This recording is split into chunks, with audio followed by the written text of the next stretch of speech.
Mi propio padre me golpeó hasta desmayarme porque conversé con un muchacho en el portón. A la mañana siguiente le serví su último almuerzo como hombre libre. 3 minutos después estaba esposado. Hola, mis queridos. Qué alegría tenerlos aquí conmigo una vez más. Yo soy Guadalupe, pero todos me dicen Lupita. Tengo 78 años bien vividos y vivo aquí en mi querido pueblo de Teotitlán del Valle, en Oaxaca. Nací y crecí en este mismo pueblo, entre los cerros y los campos de maíz, donde el frío pica la cara en invierno y el café caliente reconforta el alma todo el año. ¿Saben qué es lo que más me gusta hacer en mis días? Cocinar. Ay, mis hijos, me despierto tempranito, alrededor de las 5 de la mañana, y voy directo a mi cocina. Es ahí donde me siento más en paz, moviendo mis ollas, sazonando la comida con ese cariño que solo una abuelita sabe dar. Hago un café bien cargado, corto unas rebanadas de mi pan casero todavía calientito y ya empiezo a pensar en la comida del mediodía para mis nietos. ¿Saben cómo comenzó esta pasión por la cocina? Fue hace mucho tiempo, cuando yo era muy chiquita. Mi mamá había huido de casa, pobrecita, ya no aguantaba más la vida que llevaba. Y me tocó a mí cuidar de todo. Aprendí a cocinar con 8 años de edad, subiéndome en un banquito para alcanzar la estufa de leña. Al principio quemaba todo, dejaba el frijol pegado en la olla, pero con el tiempo fui agarrando el modo. Y miren, hoy en día no hay nadie aquí en Teotitlán que haga una barbacoa mejor que la mía. Aquí en mi casa, que es chiquita pero acogedora, tengo una mesa de madera bien grande en la cocina. La hizo mi difunto esposo, don Arnulfo, hace 40 años. Es en esta mesa donde recibo a mis 5 nietos todos los domingos. Llegan haciendo toda esa algarabía. Abuela, abuela, ¿qué hay de rico hoy? Mi corazón se llena de alegría, ¿saben?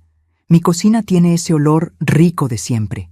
Ajo, cebolla, laurel y un toquito de humo del comal que todavía uso. En las paredes tengo unas fotografías antiguas de la familia, algunos santitos que me han regalado a lo largo de la vida y una cruz de madera que perteneció a mi abuela. Es un ambiente sencillo, pero lleno de amor y buenos recuerdos. Y antes de continuar mi historia, quería hacerles un pedido especial a ustedes que me están viendo. Cuéntenme aquí en los comentarios desde qué pueblito o ciudad me están viendo y a qué hora del día encontraron este video de la abuela Lupita. ¿Tempranito con el café, después de la comida, o ya por la tarde tomando un chocolatito? Siempre leo todos los comentarios y me emociona saber de dónde son y cuando sacan un ratito del día para escuchar las historias de esta mexicana de Oaxaca. Cuéntenme, ¿sí? Vamos a crear una tertulia como hacíamos antiguamente en el pueblo.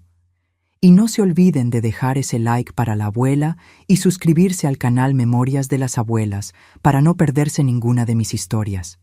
Activen también la campanita que siempre tengo algo nuevo que compartir con ustedes. Hoy quiero contarles una historia muy especial. Una historia que marca mi vida hasta hoy y es sobre el día en que le serví el último almuerzo a una persona que debería protegerme, pero que fue mi mayor verdugo. Una historia sobre cómo a veces uno tiene que ser más listo que la maldad y sobre cómo un simple almuerzo puede ser el inicio de nuestra libertad. Es un recuerdo que me remueve hasta hoy, pero que también me llena de orgullo, porque fue ese día que aprendí que uno puede ser pequeño de tamaño, joven de edad, pero grande de valor cuando la situación aprieta. Y fue en mi cocina, en esta misma cocina, donde hoy preparo la comida de mis nietos con tanto amor, que todo comenzó. Mis queridos, para que entiendan bien cómo sucedió todo, necesito regresar al principio, cuando yo era solo una niña corriendo por los patios de Teotitlán del Valle. Nací en 1947, en una época en que el pueblo todavía era bien chiquito, rodeado de milpas y campos que se perdían de vista. El invierno aquí siempre fue bravo, con esa neblina que calaba los huesos y el viento frío que cortaba el alma. Mi padre se llamaba Rodolfo. Rodolfo Martínez era un hombre que en la calle toda la gente respetaba. Tenía una tienda bien en el centro del pueblo, en la calle principal, donde vendía de todo: azúcar, sal, petróleo, telas, herramientas para los trabajadores de las haciendas. Era uno de los comerciantes más conocidos de Teotitlán en ese tiempo. Cuando la gente habla de él hasta hoy, porque hay gente que todavía lo recuerda, siempre dicen: «Ay, don Rodolfo era un hombre trabajador, siempre de buen humor en el comercio». Si supieran, nuestra casa quedaba en la parte de atrás de la tienda, una construcción de adobe con techo de teja que hacía un ruido tremendo cuando llovía. Tenía 3 cuartos: la cocina, donde estaba la estufa de leña siempre encendida, el cuarto de mi papá y un cuartito pequeño que era mío. Entre la casa y la tienda había un patio de tierra apisonada, donde mi mamá, Refugio, criaba unas gallinas y cultivaba una huertita con lechuga, rábanos y cilantro. Mi mamá, pobrecita, era una mujer muy callada, siempre cabizbaja, como si cargara el mundo en sus espaldas. Tenía el cabello negro largo que se recogía en un chongo apretado y siempre usaba esos vestidos oscuros sin gracia. La recuerdo cantando bajito cuando pensaba que nadie estaba escuchando, una canción triste que decía: «Ay, qué nostalgia que tengo de la aurora de mi vida». Ahora, con la edad que tengo, entiendo que cantaba con el corazón lleno de dolor. Por las mañanas me despertaba con el ruido de los primeros clientes tocando la puerta de la tienda. Mi papá abría temprano, siempre de buen humor, saludando a todo mundo. «Buenos días, don Manuel. ¿Cómo está la familia? Doña Asunción, qué gusto verla por aquí». Era como si fuera otra persona completamente diferente del hombre que cerraba las puertas y venía para dentro de casa. Durante el día, mientras él atendía en la tienda, yo jugaba en el patio con las muñecas de Totomoxtle que mi mamá hacía para mí. No teníamos dinero para muñecas compradas, entonces ella agarraba las hojas del maíz, las amarraba con mecate y hacía caritas con carbón. Yo inventaba historias, hacía casitas de piedra, jugaba a las comadres con las gallinas. A veces aparecían otros niños del vecindario y jugábamos a las escondidas, a las correteadas detrás de las pilas de leña. Pero aunque era niña, notaba cosas extrañas. Notaba cómo mi mamá se quedaba calladita cuando mi papá estaba cerca, cómo bajaba los ojos cuando él le hablaba, cómo a veces aparecía con manchas moradas en los brazos y decía que se había caído, que se había golpeado con la puerta del armario. Una vez recuerdo que estuvo 3 días sin poder abrir el ojo derecho, todo hinchado y morado. Ella dijo que se había tropezado en la escalera, pero yo sabía que nuestra casa no tenía escalera. De noche, después que la tienda cerraba, era cuando las cosas cambiaban. Mi papá bebía, siempre bebía. Se encerraba en la cocina con una botella de tequila que guardaba detrás del costal de frijoles y se quedaba ahí solo, bebiendo y refunfuñando solo. A veces lo oía hablando groserías, maldiciendo la vida, maldiciendo a mi mamá, maldiciendo al mundo, y cuando el tequila se le subía a la cabeza, cualquier cosita se volvía motivo para gritar: «Refugio, esta comida está sin sal». «Refugio, ¿por qué no lavaste mi camisa?» «Refugio, calla a esa niña que no para de hacer ruido». Y mi mamá corría para atenderlo, siempre con miedo, siempre tratando de complacer. Yo me escondía en mi cuartito debajo de la cobija de retazos que ella había cosido para mí y me quedaba escuchando los gritos de él y las disculpas bajitas de ella. Recuerdo una noche de invierno. Yo debía tener unos 7 años, que escuché una discusión más fea. Él gritaba que ella era una inútil, que no servía para nada, que si no fuera por él, ella estaría muerta de hambre. Oí el ruido de platos quebrándose. La oí llorar y pedir perdón por algo que ni siquiera sabía qué era. Después, todo quedó en silencio. Un silencio que dolía más que los gritos. Al día siguiente, ella apareció con un brazo vendado y dijo que se había cortado con la loza, pero yo había visto los pedazos en el piso de la cocina. Tenían sangre y no era solo de un corte en la mano. Los niños de la escuela a veces preguntaban por qué mi mamá era tan callada cuando venía a buscarme, por qué siempre usaba mangas largas hasta en verano, por qué nunca sonreía. Yo no sabía qué responder. Inventaba excusas, es tímida, no le gusta hablar mucho, pero en el fondo yo sabía que algo estaba mal en mi casa, muy mal. Fue por mis 8 años que mi mamá comenzó a enseñarme a cocinar. Lupita, hija, necesitas aprender estas cosas, me decía, ayudándome a subir al banquito para mover el frijol. Una mujer que sabe cocinar nunca pasa necesidad. Ahora sé que me estaba preparando para valerme sola. Ya sabía que no iba a quedarse mucho tiempo con nosotros. Y una mañana de 1955, cuando cumplí 8 años, desperté y ella ya no estaba. Su cuarto estaba vacío, el cajón de la cómoda abierto, algunas ropas habían desaparecido. Mi papá dijo que se había ido porque no servía para nada, que había abandonado a su propia hija, que era una sinvergüenza. Pero yo vi la carta que dejó escondida debajo de mi almohada. Lupita, mi hija querida, perdona a tu mamá. Un día vas a entender. Te amo más que a nada en el mundo. Esa mañana, mirando por la ventana hacia los campos vacíos de Teotitlán, todavía no sabía que mi vida había cambiado para siempre. A los 8 años me había convertido en la única mujer de la casa de Rodolfo Martínez. Después que mi mamá se fue, mis queridos, la vida en casa cambió completamente. Yo, una niña de 8 años, me volví la dueña de la casa de Rodolfo Martínez, y él no perdió tiempo en enseñarme cuál era mi lugar en ese mundo. Desde el primer día sin mamá, él llegó de la tienda a la hora de la comida y no había comida lista. Yo estaba en mi cuartito, llorando y apretando la cartita que ella había dejado cuando lo oí gritando en la cocina. «Lupita, ¿dónde está la comida? ¿Crees que voy a pasar hambre porque tu mamá sinvergüenza decidió huir?»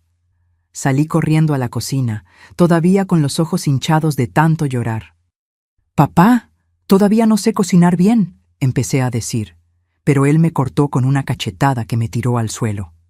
«No quiero excusas, quiero comida en la mesa, y desde hoy vas a aprender que en esta casa quien manda soy yo y tú me vas a obedecer sin cuestionar». Señaló con el dedo hacia mí, que estaba en el piso, agarrándome la cara que me dolía. «Tu mamá te mimó demasiado, pero eso se acabó. Ahora vas a ser una mujer de verdad». Así comenzó mi entrenamiento, como él lo llamaba. Todos los días, después que cerraba la tienda, venía a la casa y fiscalizaba todo lo que yo había hecho. La casa tenía que estar arreglada, la ropa lavada y planchada, la cena lista, y ay de mí si algo no estaba como él quería. Recuerdo una tarde de 1956. Yo tenía 9 años y había quemado el arroz.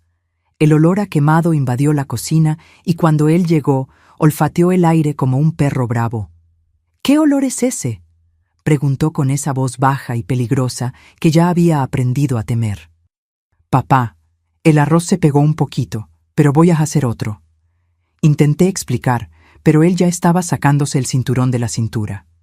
«Ven acá», dijo, sentándose en una silla y jalándome del brazo. «Necesitas aprender que desperdiciar comida es pecado y el pecado se paga». Los cintarazos dolían tanto que yo gritaba y lloraba, pero él no paraba. «Deja de llorar. Los hombres no lloran y tú vas a aprender a ser fuerte». Con el paso de los años, las reglas se fueron poniendo más rígidas. Yo no podía salir de casa sin permiso. No podía conversar con nadie en la calle. Si algún vecino intentaba platicar conmigo en el portón, tenía que entrar inmediatamente a la casa. «La mujer que se queda en la calle conversando con cualquiera es mujer de la vida», decía. «Y mi hija no va a ser mujer de la vida». Cuando cumplí 12 años en 1959, las cosas empeoraron aún más. Mi cuerpo estaba cambiando y él empezó a observarme de una manera que me daba miedo. Empezó a hacer comentarios sobre mi ropa, sobre cómo estaba creciendo, sobre cómo me estaba poniendo interesante. Comencé a usar ropa más holgada, a esconderme detrás de los delantales grandes de mi mamá que habían quedado. «Lupita, te estás volviendo una señorita bonita», dijo una noche después de beber más de lo normal. Estaba sentado en la cocina con los ojos rojos del tequila, mirándome de una manera que me hacía querer desaparecer. «Necesito cuidarte. Los hombres de este pueblo son todos unos aprovechados». Fue en esa época que empezó a cerrar con llave la puerta de la casa por dentro en la noche. «Es para nuestra protección», decía. Pero yo sabía que era para impedirme salir. Durante el día, cuando él estaba en la tienda, Yo podía circular por la casa y el patio, pero siempre con la sensación de estar siendo vigilada. Él tenía la costumbre de aparecer de sorpresa, fingiendo que había olvidado algo, pero en realidad estaba checando si yo estaba donde debía estar. En la escuela, yo era una niña callada, sin amigos cercanos. ¿Cómo podía explicarles a los otros niños? ¿Por qué siempre tenía prisa de irme? ¿Por qué nunca podía jugar en la casa de nadie o aceptar invitaciones a fiestitas? Las maestras a veces preguntaban si todo estaba bien en casa, y yo siempre respondía que sí, con una sonrisa forzada. Pero había una cosa que él no podía controlar completamente: mis sueños. Por la noche soñaba con mi mamá. Soñaba que regresaba a buscarme. Soñaba que nos íbamos juntas muy lejos de Teotitlán. Despertaba siempre triste porque la realidad era muy diferente de mis sueños. En 1962, cuando tenía 15 años, sucedió algo que marcó un cambio definitivo en mi vida. Había un muchacho en el pueblo, Esteban, hijo de don Pascual, que tenía un taller de herrería. Era un muchacho educado, de familia buena, que siempre me saludaba educadamente cuando me veía en la calle. Nunca había habido nada entre nosotros, ni siquiera plática, apenas los saludos de siempre. Una tarde de sábado, yo estaba barriendo el patio cuando oí a alguien llamándome desde el portón. Era Esteban, que iba pasando por la calle y se había detenido para preguntarme si sabía dónde quedaba la casa de doña Eulalia, que había encargado unas bisagras al papá de él. «Queda allí en la esquina, esa casa azul con reja blanca», respondí, señalando hacia el final de la calle. Él agradeció e iba a seguir su camino cuando preguntó: «Lupita, ¿vas a ir a la kermes de la iglesia la próxima semana?». Era una pregunta inocente de un muchacho educado a una señorita del pueblo. Pero en ese exacto momento, mi papá apareció en la puerta de atrás de la tienda. Había escuchado toda nuestra conversación. «Lupita, entra a la casa ahora», gritó con esa voz que no admitía desobediencia. Esteban, asustado con el tono de mi papá, se despidió rápidamente. «Disculpe molestar, don Rodolfo. Buenas tardes». Y salió caminando rápido por la calle. Entré a la casa con el corazón disparado, sabiendo que aquello no iba a quedar así. Mi papá cerró la tienda más temprano ese día y vino a la casa con la cara oscura de rabia. «Siéntate ahí», dijo, señalando la silla de la cocina. «Vamos a tener una conversación seria». Me senté con las manos temblando en el regazo. Él se quedó parado frente a mí, con los brazos cruzados, mirándome como si yo fuera una criminal. «¿Qué conversación era esa con ese muchacho en el portón?», preguntó papá. «Solo estaba preguntando dónde quedaba la casa de doña Eulalia. No fue nada malo». «¿No fue nada malo?», soltó una risa amarga. «Lupita, tienes 15 años, ya eres una señorita, y las señoritas que se quedan conversando con muchachos en la calle están buscando problemas. Pero papá, solo fue una pregunta sobre la casa de doña Eulalia». «Cállate», gritó, golpeando la mesa con tanta fuerza que los platos temblaron. «No quiero escuchar excusas. Sabes muy bien que no puedes quedarte conversando con ningún hombre. No te crié para que seas una cualquiera». Esa noche, por primera vez en mi vida, me encerró en mi cuarto con llave. Oí el ruido de la llave girando en la cerradura y supe que algo había cambiado para siempre. Ya no era solo rigidez, era prisión. Al día siguiente, domingo, no me dejó ir a misa. «La mujer que da entrada a los hombres no merece pisar la casa de Dios», dijo.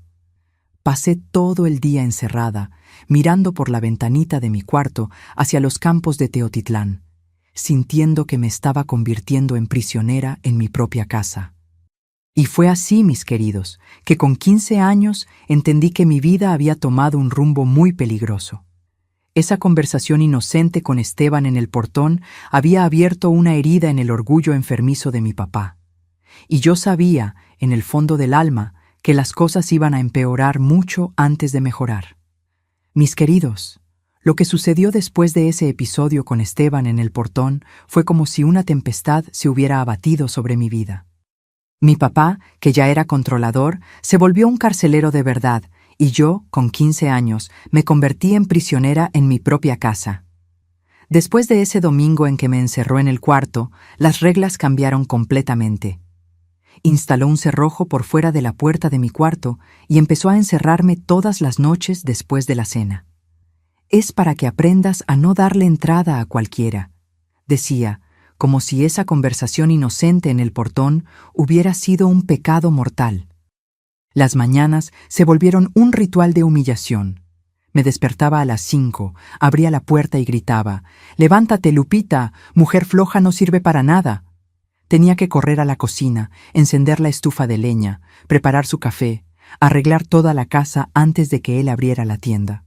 Cualquier cosa fuera de lugar era motivo para castigo.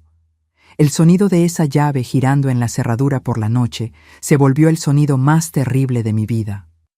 Me quedaba acostada en mi camita, oyendo sus pasos alejarse, y sabía que estaba completamente sola en el mundo. A veces, en medio de la madrugada, lo oía regresar, tambaleándose por los pasillos después de beber, y mi corazón se disparaba de miedo. Recuerdo una mañana de invierno de 1963. Yo tenía 16 años y estaba gripada. Había tosido toda la noche y cuando él me despertó tenía fiebre y temblaba de frío. El aire helado de Teotitlán entraba por las rendijas de la ventana y apenas podía levantarme de la cama. «Papá, creo que estoy enferma», logré susurrar, pero él me jaló del brazo con tanta fuerza que casi me caí. Sentí el dolor subiendo por el hombro, un dolor que me acompañó por días. «¿Enferma? Nada. Estás fingiendo para no trabajar. La mujer floja siempre encuentra excusas». Me arrastró hasta la cocina y me empujó contra la estufa fría. «Prende ese fuego ahora y deja de hacer teatro». Tuve que cocinar todo el día con fiebre alta, temblando de frío, mientras él iba y venía de la tienda fiscalizando si estaba haciendo todo bien. Recuerdo el olor del humo de la leña, mezclado con el sabor amargo de la fiebre en mi boca. Mis manos temblaban tanto que tiré una olla de frijoles al piso y los granos se esparcieron por toda la cocina. «Mira la porquería que hiciste», gritó cuando vio el desastre. «Ahora vas a limpiar todo de rodillas para que aprendas a tener cuidado». Pasé una hora de rodillas en el piso frío, recogiendo grano por grano con las manos temblorosas de la fiebre, mientras él se quedaba ahí parado, vigilándome. Por la noche, cuando vio que realmente estaba enferma, no llamó al médico ni compró medicina. Solo dijo, «Quien obedece no se enferma. Esto es castigo de Dios para la hija desobediente». Estuve una semana entera en cama con él, trayéndome solo agua y pan seco, diciendo que la comida buena era para quien se la merecía. Deliraba de fiebre, llamando a mi mamá, soñando que regresaba para llevarme lejos de ahí. Cuando mejoré, estaba flaca como un palito y tan débil que ni podía cargar el balde de agua del pozo. Pero lo peor no era ni el hambre ni los castigos físicos, mis queridos. Lo peor era la manera en que me miraba. Conforme fui creciendo y desarrollándome, esos ojos suyos se volvieron diferentes, más perturbadores. Empezó a hacer comentarios sobre mi cuerpo que me daban vergüenza y miedo. «Te estás poniendo igualita a tu mamá», decía a veces cuando estaba bebiendo. «Misma estatura, misma forma de caminar, pero tú no vas a ser como ella. Tú no me vas a abandonar».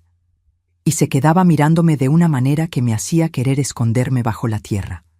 Empecé a usar ropa todavía más holgada, delantales enormes que escondían mi cuerpo. Evitaba mirarme en el espejo roto que había colgado en la pared de la cocina. Cuando pasaba junto a él cargando las ollas, volteaba la cara para no verme. Era como si quisiera desaparecer, volverme invisible. Una noche terrible de 1963, él llegó más borracho de lo normal. Había bebido en la tienda después de cerrar y cuando entró a la casa estaba tambaleándose y hablando solo. El olor fuerte del tequila impregnaba toda la cocina. Yo estaba terminando de lavar la loza de la cena, con las manos lastimadas del agua fría y del jabón de ceniza, cuando lo sentí detrás de mí. «Lupita», dijo con esa voz pastosa de quien bebió demasiado. «Sabes que yo soy el único hombre de tu vida, ¿verdad? El único que puede cuidarte bien». Sentí un escalofrío en la espalda e intenté alejarme, pero él me agarró del brazo. Sus manos estaban heladas y ásperas, y sentí el olor agrio del alcohol en su aliento cuando se acercó. «Papá, tomó demasiado. Mejor vaya a descansar». «No me digas qué tengo que hacer», gritó, apretando mi brazo con tanta fuerza que dejó marcas moradas que duraron semanas. «Yo soy tu padre, yo soy tu dueño, y me vas a respetar». Esa noche, por primera vez, cruzó una línea que nunca debió haber sido cruzada. No voy a entrar en detalles porque son recuerdos que todavía duelen en mi alma, pero puedo decir que fue el día en que mi infancia murió de una vez. Cuando salió de mi cuarto, borracho y satisfecho, me quedé ahí en la oscuridad, sintiendo que una parte de mí se había roto para siempre. El colchón de petate viejo quedó mojado de mis lágrimas silenciosas, y pasé el resto de la noche mirando el techo, tratando de entender cómo Dios podía permitir que algo así sucediera. A partir de ahí, mi vida se convirtió en un infierno silencioso. Pasó a tratarme como su propiedad, como si yo fuera un objeto que le pertenecía solo a él. Siempre decía: «Nadie te va a querer después de que yo terminé de educarte. Eres mi responsabilidad para siempre». Y yo empecé a creer esas palabras malditas. Intenté pedir ayuda algunas veces. Una vez, cuando fui a la iglesia, una de las pocas salidas que él todavía permitía, intenté conversar con el padre Joaquín, que conocía a nuestra familia desde siempre. Era un hombre bondadoso, de cabellos blancos, que siempre tenía una palabra amiga para todos. Pero cuando empecé a hablar, las palabras no salían. ¿Cómo explicarle a un hombre de Dios que mi propio padre? ¿Cómo encontrar palabras para algo tan sucio y vergonzoso? «¿Está todo bien en casa, Lupita?», preguntó el padre, notando mi nerviosismo. Yo estaba sentada en la banca del frente de la iglesia, moviendo nerviosamente el rosario que mi mamá me había dejado. «Sí, padre, todo está bien». Mentí, bajando los ojos. Es que a veces me siento muy sola desde que mi mamá se fue. La soledad es parte de la vida, mi hija. Dios nunca nos da cargas más pesadas de las que podemos llevar. Y me dio una bendición y siguió para atender a otras personas. Salí de la iglesia con el corazón aún más pesado, sintiendo que ni siquiera Dios podía ayudarme. Otra vez intenté conversar con doña Josefina, que tenía una casa de costura en el pueblo y siempre fue amable conmigo. Era una mujer gordita y risueña que hacía los vestidos más bonitos de Teotitlán. Cuando preguntó por qué estaba tan flaca y pálida, intenté insinuar que las cosas en casa no iban bien. «Ay, Lupita, qué fase tan difícil esa de señorita, ¿no? Es normal estar medio atontada. Ya pasa». Siguió cortando una tela azul marino, sin siquiera levantar los ojos hacia mí. La gente solo veía lo que quería ver: el comerciante respetado y la hija obediente. Nadie imaginaba lo que sucedía dentro de nuestra casa cuando las puertas se cerraban.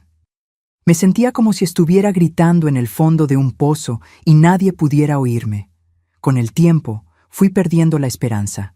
Pasé a vivir como un fantasma, haciendo las tareas mecánicamente, comiendo poco, durmiendo mal, siempre en estado de alerta. Adelgacé tanto que mi ropa quedó holgada y él decía que me estaba poniendo interesante, delgada como mujer de verdad. En mis momentos más desesperados, me sorprendía mirando el cuchillo de cortar carne en la cocina y pensando en cosas que una muchacha de 16 años nunca debería pensar. A veces, cuando él dormía borracho, me quedaba ahí parada en la puerta de su cuarto, imaginando, pero siempre desistía. Era mi padre, y por más monstruo que fuera, todavía tenía miedo de irme al infierno por hacer una maldad. Durante esos días más oscuros, lo único que me mantenía viva era el recuerdo de mi mamá cantando esa canción triste. ¡Ay! ¡Qué nostalgia que tengo de la aurora de mi vida! Yo entendía ahora por qué cantaba con tanto dolor. Ella también había vivido ese infierno y había huido para salvar su propia vida. Así viví por casi 2 años, mis queridos, como un animal herido que se esconde en una madriguera y solo sale cuando no tiene otra opción. Hasta que llegó ese día de 1964, cuando tenía 17 años, que algo dentro de mí dijo: «Basta, o encuentras una manera de salir de esto, o mueres aquí». Y fue en ese momento de desesperación total que empecé a planear algo que ni yo misma sabía si tendría el valor de hacer. Pero a veces, cuando la vida nos acorrala contra la pared, descubrimos una fuerza que ni sabíamos que teníamos. Fue una tarde de marzo de 1964, mis queridos, que sucedió lo que yo llamo la gota que derramó el vaso. Yo acababa de cumplir 17 años y ya hacía casi 2 años viviendo en ese infierno silencioso. Esa tarde, yo estaba en el patio tendiendo ropa en el tendedero, cuando un muchacho pasó por la calle y me saludó. Era Teodoro, hijo de doña Natalia, que vivía a 3 cuadras de distancia, un muchacho educado, unos 2 años mayor que yo, que venía regresando del trabajo en el rancho de don Eulalio. Venía caminando por la calle de tierra, con la ropa polvosa del trabajo con el ganado, cuando me vio en el patio. «Buenas tardes, Lupita», dijo, quitándose el sombrero de palma en una demostración de educación que aprendió en casa. Estaba del otro lado de la cerca de madera, a una distancia respetuosa, sin siquiera dejar de caminar. «Buenas tardes, Teodoro», respondí sin siquiera levantar los ojos de la blusa que estaba colgando. Fue una respuesta automática, natural, del tipo que cualquier persona educada da cuando alguien la saluda en la calle. Él siguió su camino a casa y yo continué mi trabajo sin imaginar que ese intercambio de cortesía se iba a convertir en mi pesadilla. Pero alguien había visto esa conversación inocente. Doña Hortensia, la vecina más chismosa de todo Teotitlán, estaba espiando desde la ventanita de su cocina, que quedaba de frente a nuestro patio. Esa mujer no se perdía un movimiento en la calle, sabía quién entraba, quién salía, quién conversaba con quién, y no perdió tiempo en contarle a mi papá. Cuando llegó de la tienda esa noche, todavía antes de que el sol se ocultara completamente, ya venía con la cara roja de rabia. Ni se quitó el delantal de cuero que usaba en la tienda, ni se lavó las manos, como siempre hacía. Entró a la casa como un huracán. «¡Lupita!», gritó antes de cerrar la puerta. El sonido de su voz resonó por la casa pequeña, haciendo hasta que las gallinas del patio se asustaran. «Ven acá ahora». Solté la olla de barro que estaba lavando en la palangana y la sentí hacer un ruido seco cuando golpeó el fondo. Corrí a la sala con el corazón ya disparado y las manos todavía mojadas de la loza. Conocía bien ese tono de voz. Era el mismo que usaba antes de las palizas más pesadas. Doña Hortensia me contó una historia muy interesante hoy.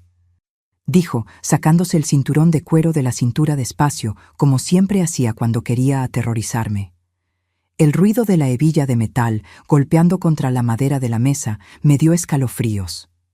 Dijo que te vio conversando con Teodoro en el portón. ¿Es verdad eso?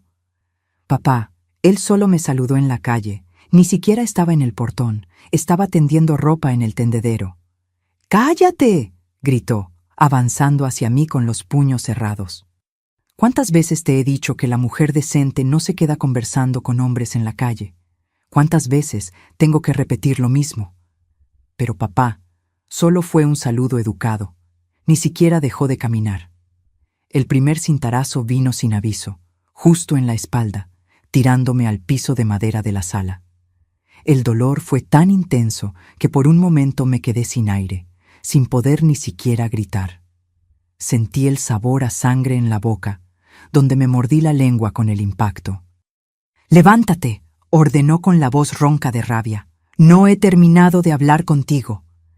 Me levanté temblando, tratando de contener las lágrimas, pero ya bajaban por mi cara sin control. Él apenas estaba empezando. Esa noche fue como si todos los demonios que cargaba dentro de sí hubieran despertado de una vez. Me golpeó con el cinturón, con la mano abierta, con el puño cerrado, me gritó cosas que lastimaron más que los golpes. «Eres una cualquiera igual que tu mamá», vociferaba entre una golpiza y otra. Vi la saliva volando de su boca, los ojos inyectados de sangre, las venas saltadas en el cuello.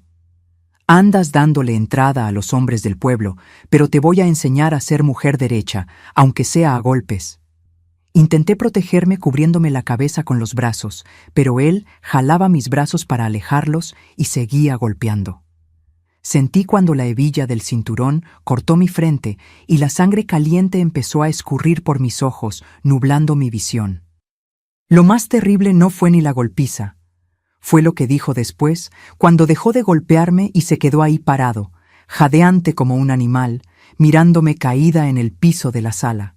Estaba sudado, con el cabello desarreglado, respirando pesado, como si hubiera corrido una legua. Y ahora vas a aprender de una vez por todas quién manda aquí en esta casa. Esta noche vas a entender que el lugar de la hija desobediente es obedeciendo al padre en todo. En todo. La manera en que dijo todo, mis queridos, con esa mirada enferma en los ojos, la lengua pasando por los labios como un animal hambriento. Supe en ese mismo momento que esa iba a ser la noche más terrible de mi vida. Me encerró en el cuarto después de arrastrarme por el cabello hasta allá, jalándome como si fuera un costal de papas. Oí la llave girando en la cerradura y después los pasos pesados de él alejándose por el pasillo de madera que crujía. Me quedé ahí en la oscuridad con todo el cuerpo doliéndome, sabiendo que él iba a regresar y que cuando regresara sería peor que cualquier cosa que ya hubiera pasado antes. Me acosté en el piso helado del cuarto. Ni en la cama podía acostarme de tanto dolor en la espalda. Y por primera vez en la vida pensé seriamente en acabar con todo. Había una ventana pequeña ahí en el cuarto, bien alta, que daba al patio de atrás. Si lograba subirme a una silla, amarrar una cuerda al marco. Pero no, era demasiado cobarde y tenía miedo del infierno, miedo de encontrarme con él en la eternidad. Fue cuando escuché el ruido de la botella de tequila golpeando en la mesa de madera de la cocina. Conocía bien ese sonido. Era la botella que escondía detrás del costal de frijoles. Había empezado a beber. Mientras más bebía, peor se ponía. Pasé horas ahí, oyéndolo hablar solo, maldiciendo, rompiendo cosas. El ruido de platos siendo aventados contra la pared, sillas siendo arrastradas, cajones siendo abiertos con violencia. De vez en cuando venía hasta la puerta de mi cuarto y se quedaba ahí parado del otro lado, sin decir nada. Yo oía su respiración pesada del otro lado de la madera. Sentía cuando apoyaba el cuerpo en la puerta, aguantaba la respiración, cerraba los ojos con fuerza, fingía que estaba dormida, rezaba para que se fuera. Pero se quedaba ahí como un depredador, esperando el momento justo para atacar. Alrededor de la medianoche, cuando hasta los grillos habían dejado de cantar, regresó. Oí la llave en la cerradura y supe que había llegado la hora. Todo mi cuerpo empezó a temblar sin control. No voy a contar en detalle lo que sucedió esa madrugada, porque son heridas que todavía sangran en mi alma. Pero puedo decir que cuando el sol salió al día siguiente, pintando el cielo de Teotitlán con tonos de rosa y naranja, yo ya no era la misma persona que había tendido ropa en el tendedero la tarde anterior. Me dejó caída en el piso del cuarto, gimiendo de dolor y sangrando, y salió como si nada hubiera pasado. «Ahora aprendiste», fue lo último que dijo, acomodándose los pantalones y pasándose la mano por el cabello desarreglado. «Mañana vas a saber comportarte como mujer derecha». Me quedé ahí en el piso frío de madera, con todo el cuerpo roto y el alma en pedazos. Sentí mi propia sangre pegándose a la ropa, el sabor salado de las lágrimas mezclado con el sabor metálico de la sangre en la boca. Fue en ese momento, mis queridos, que algo dentro de mí murió y algo nuevo nació. La niña asustada murió esa madrugada, y en su lugar surgió una mujer que sabía que necesitaba luchar para sobrevivir. Empecé a pensar con una claridad extraña, como si mi mente se hubiera desconectado del dolor del cuerpo y pasara a funcionar sola. Si me quedaba ahí, él me iba a matar, no de una vez, pero poco a poco, como había estado haciendo por años. Cada día sería peor que el anterior, hasta que un día ya no aguantaría más y moriría de tristeza, de dolor, de asco de la vida. Intenté levantarme, pero mi cuerpo dolía tanto que la oscuridad se apoderó de todo. Cuando desperté, el sol ya estaba alto en el cielo y lo oí en la tienda, atendiendo a los clientes como si fuera un hombre normal. «Buenos días, don Aristides», ¿Cómo van las cosas en el rancho? Doña Queta, qué gusto verla por aquí. Como si no hubiera casi destruido a su propia hija unas horas antes. Logré arrastrarme hasta la palangana de agua que había en el cuarto y lavarme como pude. El agua helada ardía en las heridas, pero necesitaba limpiarme. Vi mi reflejo temblando en el agua y no me reconocí. Estaba pálida como un muerto, con los ojos hinchados de tanto llorar, labios partidos, marcas moradas en el cuello y los brazos que parecían dedos. Fue entonces que tuve una especie de visión, mis queridos. No sé si fue un sueño, delirio del dolor, o si mi mamá realmente se me apareció en ese momento, pero juro que oí su voz, clara como el día, dulce como la recordaba de mi infancia. Lupita, mi hija, llegó la hora de que seas valiente. No dejes que él te destruya como casi me destruyó a mí. Tienes fuerzas que ni imaginas. Eres mi hija y mi hija no se rinde. Recordé las palabras que había dejado en la carta. Un día vas a entender.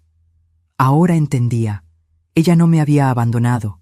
Había intentado salvarme de la única forma que sabía, huyendo antes de que él la matara también. Y ahora era mi turno de salvarme. En ese momento, todavía caída en el piso frío de mi cuarto prisión, empecé a hacer algo que nunca había hecho en la vida. Empecé a planear. No una huida. Yo no tenía a dónde ir. No tenía ni un centavo, pero una forma de acabar con aquello de una vez por todas. Recordé que en el cajón de la cocina había un pedazo de papel donde estaba anotado el número de teléfono de la delegación de Teotitlán. El delegado se llamaba Baldomiro, un hombre serio y respetado en el pueblo, conocido por no tener miedo de enfrentar a los poderosos cuando hacían maldades. ¿Pero cómo? ¿Cómo explicar sin que él pensara que estaba inventando?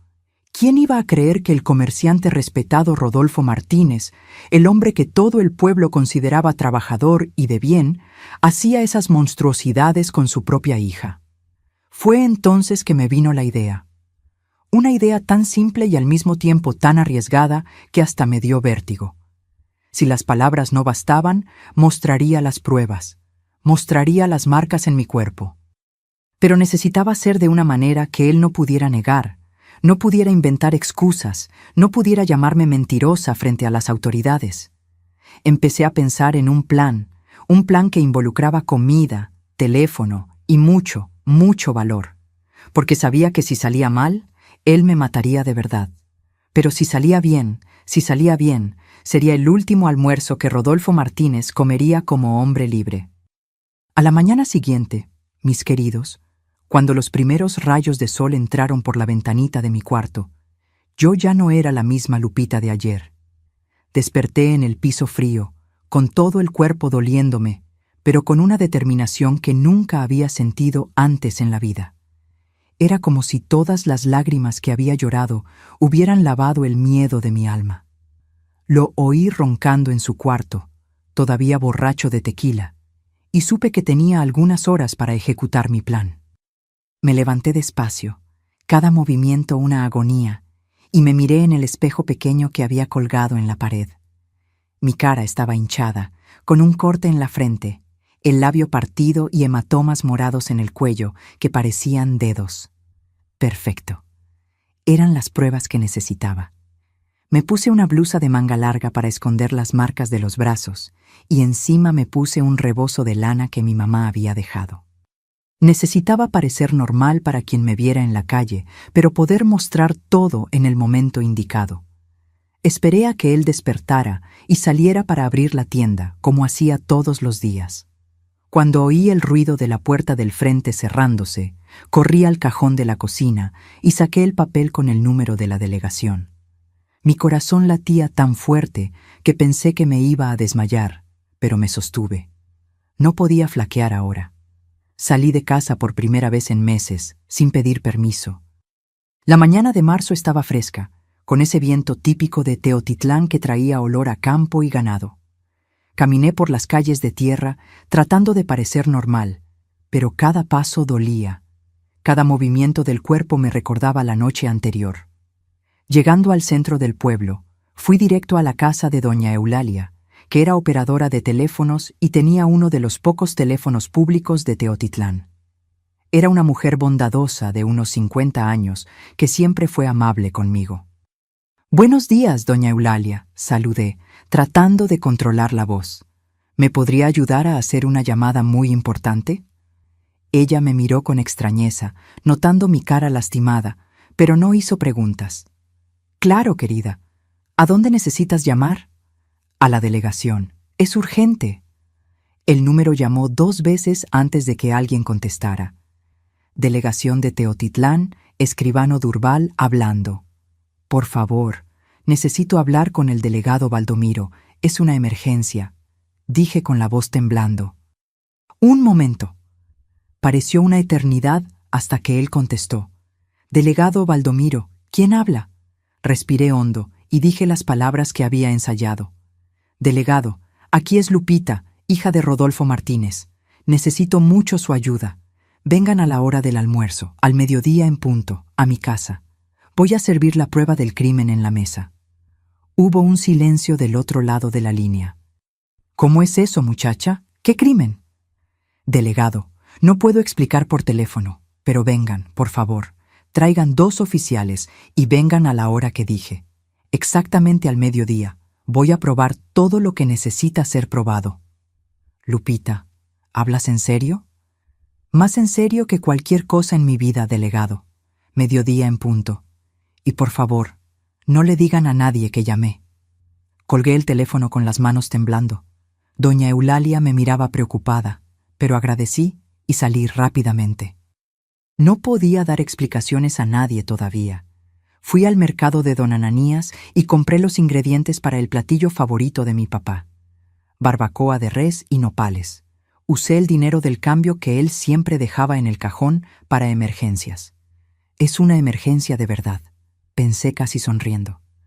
«¿Vas a hacer un almuerzo especial hoy, Lupita?», preguntó don Ananías envolviendo la carne. «Va a ser un almuerzo que nunca va a olvidar», respondí sin mentir. Regresé a casa cargando las compras, calculando el tiempo. Eran las 9:30 de la mañana. Tenía 2 horas y media para preparar todo. La barbacoa necesitaba cocinarse despacio para quedar suave, del modo que a él le gustaba. Entré a casa por la puerta de atrás y empecé a trabajar. Sazoné la carne con ajo, sal, pimienta y comino del modo que mi mamá me había enseñado. La puse en la olla de barro con un poco de agua y la dejé cocinando a fuego bajo. El olor empezó a esparcirse por la casa. Alrededor de las 11 apareció en la cocina, atraído por el aroma. Tenía la cara hinchada de resaca, los ojos rojos, pero cuando sintió el olor de la comida, sonrió satisfecho. ¿Qué olor tan rico es ese?, preguntó, acercándose a mí. Me encogí instintivamente, pero él lo interpretó como sumisión. «Es barbacoa con nopales, papá, su platillo favorito», respondí, moviendo la olla sin mirarlo. Él se quedó ahí parado, observándome, y después dijo con una voz que me dio asco: «Por lo visto, te gustó la lección de ayer. Hasta estás más obediente hoy. Ya era hora de que entendieras cuál es tu lugar en esta casa». Tragué el asco y forcé una sonrisa. «Sí, papá, usted siempre tiene razón». Soltó una risita de satisfacción y regresó a la tienda. «Cuando esté listo me llamas. Tengo hambre». Apenas salió, corrí al patio y vomité detrás de la cerca. No podía soportar esa actuación, pero necesitaba aguantar un poco más, solo un poco más. A las 11:40 arreglé la mesa de la cocina con mantel limpio, platos y cubiertos. Puse la barbacoa en una fuente bonita, los nopales en una ensaladera y hasta hice una ensaladita de jitomate con cebolla. Quería que todo estuviera perfecto. Mediodía en punto, llamé a mi papá para almorzar. Vino limpiándose las manos en el delantal con ese aire de dueño de la situación que tanto me daba asco. «¡Ay, qué mesa tan bonita!», elogió, sentándose en la cabecera, como siempre hacía. «Realmente aprendiste la lección, ¿verdad?». «Aprendí, papá». Mentí, sirviendo la comida en su plato. Empezó a comer con apetito, elogiando cada bocado. «Está deliciosa, Lupita, así me gusta, obediente y cuidadosa». Agarró un pedazo grande de barbacoa con las manos y empezó a chupar el hueso, haciendo esos ruidos asquerosos de siempre. Yo estaba parada al lado de la mesa, sin comer, solo observando. Mi corazón latía tan fuerte que estaba segura de que él podía oírlo. Miraba el reloj de la pared cada segundo. 12:01 minuto. 12:02 minutos. Siéntate aquí y come también, dijo con la boca llena. Necesitas alimentarte bien para tener energía para servirme bien. 12:03 minutos. ¿Dónde estaban? Fue entonces que oí. Un golpe seco en la puerta del frente, fuerte, decidido, autoritario. Mi papá dejó de masticar y frunció el ceño. ¿Quién es a esta hora? Estoy almorzando. Voy a ver quién es, dije, levantándome y yendo hacia la puerta con las piernas temblorosas. Abrí la puerta y ahí estaban, el delegado Baldomiro, un hombre alto y serio de bigote grisáceo, y 2 oficiales uniformados. Era el momento de la verdad. Buenas tardes, Lupita, dijo el delegado, quitándose el sombrero. Vinimos a atender tu llamada. Oí la silla crujiendo detrás de mí. Mi papá se había levantado furioso. ¿Qué historia es esta? ¿Qué llamada, Baldomiro?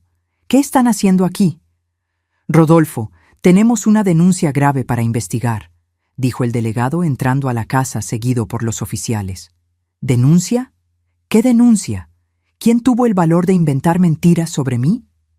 Mi papá estaba rojo de rabia, tratando de limpiarse las manos grasientas de la barbacoa en la camisa. Fue entonces que hice la cosa más valiente de mi vida.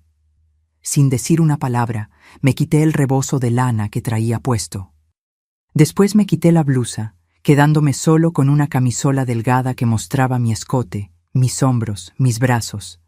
El silencio que se hizo en la sala fue ensordecedor. Mi cuerpo estaba cubierto de hematomas morados, cortes, marcas de dedos en el cuello, señales de hebilla de cinturón en la espalda y los brazos. La prueba estaba ahí, escrita en mi piel como un mapa de horror que nadie podía negar. El delegado Baldomiro se puso pálido, los oficiales se miraron entre sí impactados, y mi papá se quedó con la cara de quien vio su propia muerte llegando.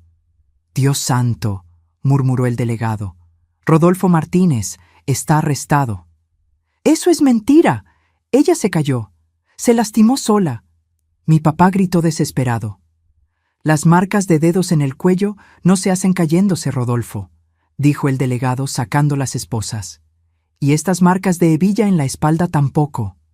Fue en ese momento que mi papá se dio cuenta de que había caído en una trampa. Me miró con odio y desesperación. «Maldita, me traicionaste». «Me salvé», respondí poniéndome el rebozo nuevamente. «Y salvé a todas las otras muchachas que usted todavía iba a destruir». Mientras los oficiales lo esposaban, y él gritaba, pateaba y maldecía, me quedé ahí en la sala, mirando el almuerzo que había quedado en la mesa. La barbacoa se estaba enfriando, la grasa solidificándose en el plato. Ese fue realmente el último almuerzo que Rodolfo Martínez comió como hombre libre. Y para mí fue el primer sabor de la libertad. Y hoy, mis queridos, a los 78 años, aquí estoy yo en mi querido Teotitlán del Valle, en el mismo pueblo donde nací y donde viví tanto sufrimiento, pero que también fue donde aprendí a ser fuerte. Después de que mi papá fue arrestado ese día de marzo de 1964, mi vida tomó un rumbo completamente diferente.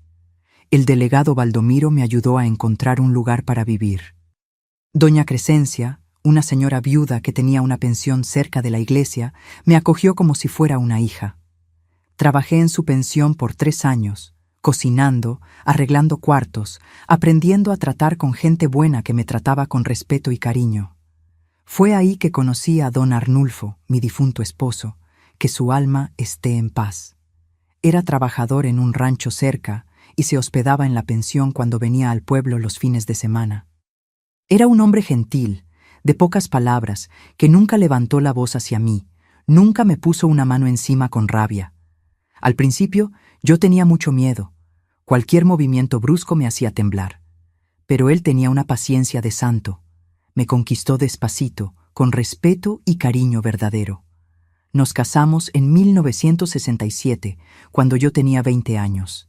Él construyó nuestra casita aquí mismo en Teotitlán, en una calle tranquila, con un patiecito donde planté una huerta y criamos algunas gallinas. Tuvimos 3 hijos, Olivio, Zenaide y Juvenal. Cada embarazo fue una bendición. Cada hijo que nació fue una prueba de que logré reconstruir mi vida. Don Arnulfo trabajó toda la vida como carpintero. Fue él quien hizo esta mesa de madera, donde preparo las comidas hasta hoy, con sus propias manos callosas y cariñosas. Lupita, decía, esta mesa va a ser el corazón de nuestra casa. Aquí vamos a criar a nuestros hijos, recibir a nuestros amigos, y cuando estemos viejitos, vamos a recibir a nuestros nietos. Y cuánta razón tenía. Mi don Arnulfo murió hace 10 años de un problema del corazón, pero dejó una familia unida y esta casa llena de amor. Hoy mis 3 hijos viven aquí mismo en Teotitlán, cerquita de mí. Olivio tiene un taller mecánico, Zenaide es maestra en la escuela municipal y Juvenal trabaja en una agropecuaria. Todos se casaron, todos me dieron nietos hermosos. Mis 5 nietos son la alegría de mi vida. Bruna, de 15 años, que es estudiosa y quiere ser enfermera. Gustavo, de 12, que es travieso, pero tiene un corazón de oro. La pequeña Leticia, de 8 años, que adora ayudarme en la cocina. Los gemelos, Juan Pedro y Juan Gabriel, de 6 años, que hacen que esta casa se vuelva una fiesta cuando llegan. Todos los domingos vienen a almorzar aquí en casa. Es una tradición que empezó cuando nació el primer nieto y nunca paró. Me despierto temprano, alrededor de las 5 de la mañana, y ya voy preparando todo. Hago frijoles charros, barbacoa, arroz a la mexicana, ensalada de papa, pan casero. El olor de comida invade toda la casa, y cuando llegan, haciendo toda esa algarabía, mi corazón desborda de felicidad. Abuela, abuela, ¡qué delicia huele! Gritan corriendo a la cocina para darme besos y abrazos. Leticia siempre pregunta, «Abue, ¿te puedo ayudar?» Y la dejo mover el frijol, sazonar la ensalada, mientras conversamos sobre la escuela, sobre los amiguitos, sobre sus sueños. Después del almuerzo, nos sentamos en el patio tomando café o chocolate y me piden que les cuente historias. Pero no cuento las historias tristes, no. Cuento sobre cuando era niña y jugaba en el campo, sobre las kermes de antes, sobre cómo conocí a don Arnulfo. Historias que calientan el corazón, no que lastiman el alma. Mi patio hoy es un pedacito del cielo. Tengo canteros de lechuga, rábano, cilantro, perejil, jitomate cherry. Crío unas gallinitas que me dan huevos fresquitos todos los días. Planté una parrita que da uvas dulces en verano y tengo un árbol de granada que don Arnulfo plantó y que cada año me da frutas sabrosas. Por la tarde, cuando la casa se queda quieta, me gusta sentarme en el corredor con mi costura. Hago gancho, bordo unos mantelitos, coso ropita para los nietos pequeños. Las vecinas a veces pasan para tomar un cafecito y conversar sobre la vida. Es una vida sencilla, pero llena de paz. A veces, cuando estoy sola, miro esta mesa de madera, donde como todos los días, y recuerdo la otra mesa de la casa de mi papá, donde viví tanto terror. Y agradezco a Dios por haberme dado fuerzas para salir de esa vida y construir esta de aquí. No guardo rencor en el corazón, no me quedo rumiando el pasado. Lo que pasó, pasó. Lo que importa es el presente, es esta familia hermosa que construí. Es el amor que recibo y que puedo dar. Mi mayor orgullo es ver a mis hijos criando a sus hijos con cariño, con respeto. Nunca vi una mano levantada en esta casa. Nunca escuché un grito de rabia. Mis nietos crecen sabiendo que son amados, que están protegidos, que tienen una abuela que haría cualquier cosa por ellos. Cuando me acuesto por la noche, en esta misma cama donde duermo hace más de 50 años, miro el retrato de don Arnulfo en la pared y agradezco por la vida que construimos juntos. Agradezco por los hijos que criamos, por los nietos que vinieron a bendecir nuestra familia, por haber logrado transformar dolor en amor, miedo en valor. esta es mi vida hoy, mis queridos. Una vida sencilla de abuela mexicana, que despierta temprano para hacer el almuerzo de los nietos, que riega su huerta todos los días, que reza el rosario antes de dormir y agradece a Dios por cada día de paz que me concede. Una vida que vale la pena ser vivida. Mis queridos hijos e hijas que me están viendo, si llegaron hasta aquí, es porque Dios quiso que escucharan mi historia. Y si alguno de ustedes está pasando por una situación parecida a la que yo viví, quiero que sepan algo. No están solos. Y más importante aún, pueden salir de eso. Yo aprendí que cuando uno vive en un infierno, uno piensa que aquello es normal, que uno lo merece, que no hay forma de cambiar. Pasé años creyendo que era mi culpa, que yo había provocado, que yo era una hija mala. Pero no era verdad. Y si ustedes están viviendo eso, tampoco es verdad sobre ustedes. Descubrí que el valor no es no tener miedo, es tener miedo y hacer lo que necesita hacerse de todos modos. Esa mañana, cuando llamé a la delegación, estaba muerta de miedo, pero lo hice porque sabía que si no lo hacía, iba a morir de ese modo de todos modos, poquito a poco, todos los días. Aprendí que a veces uno necesita ser más listo que la maldad, que no basta solo con hablar, hay que probar, que no basta solo con llorar, hay que actuar, y que cuando uno actúa con inteligencia y valor, Dios abre los caminos. Descubrí que la mayor venganza contra quien nos lastima es construir una vida feliz. Hoy, cuando miro a mis nietos jugando en el patio, cuando siento el olor de la comida rica en mi cocina, cuando duermo en paz en mi cama, sé que vencí. No con rabia, no con odio, sino con amor. Amor propio primero, y después amor por los demás. Entendí que cargar rencor es como tomar veneno esperando que el otro muera. Perdonar no es olvidar, es liberarse. No perdoné por él, perdoné por mí. Para poder ser libre de verdad. Si ustedes conocen a alguien que está sufriendo violencia en casa, no cierren los ojos. A veces, una palabra amiga, un oído atento, un hombro para llorar, puede ser lo que esa persona necesita para encontrar fuerzas. Y si ustedes son esa persona que está sufriendo, busquen ayuda. En cada pueblo, en cada país, existen personas buenas dispuestas a ayudar. Busquen autoridades, organizaciones de protección, grupos de apoyo. La dignidad humana es un valor universal. No importa dónde estén, recuerden, nadie tiene derecho a lastimarlos, ni siquiera la familia. Nadie tiene derecho a usarlos, a humillarlos, a hacerlos sentir menos que humanos. Ustedes merecen respeto, merecen amor, merecen una vida en paz. La vida puede ser difícil, pero también puede ser hermosa.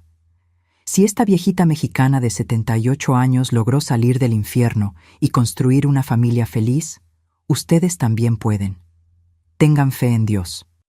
Tengan fe en ustedes mismos y nunca desistan de luchar por la vida que merecen tener. Muchas gracias por haber escuchado a esta viejita hasta el final.